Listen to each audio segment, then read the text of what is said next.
Just recently in the news, there was a story about one of the most devastating and fascinating cases of identity theft in history. There was a fellow named William Donald Woods who was just going about his daily life in 1988, working at a hot dog stand. And there was another guy, a co-worker, a guy named Matthew David Kerzner, pickpocketed him. And this fellow Kerzner stole his wallet, and in that stole his identity. He stole his ID, he stole his social security number, and he posed as Woods to lead an extremely successful life.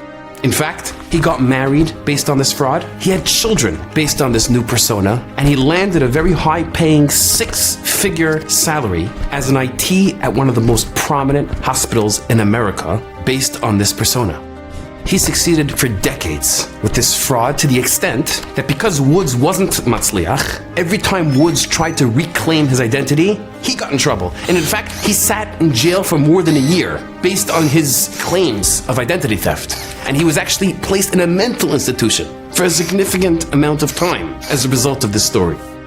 Just recently, finally, they realized that Woods was a victim and they incarcerated the perpetrator of this crime.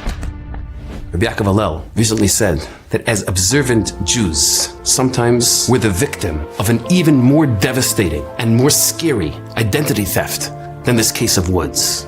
You see, when we do Averis, we make mistakes, we make errors. The Yetzer Hara commits identity theft. He tries to convince us that those mistakes and those errors and those sins are a part of our identity. They're a part of our persona.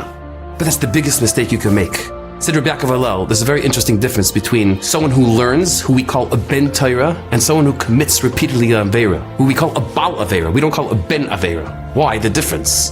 Well, says Rabbi Yaakov Hillel, the difference is simple. When you learn and you immerse yourself in the learning where it becomes ingrained in your DNA, it becomes part of your persona. You're a ben Torah, the son of the Torah. When you repeatedly make mistakes, when you sin, you're a Bal Aveira.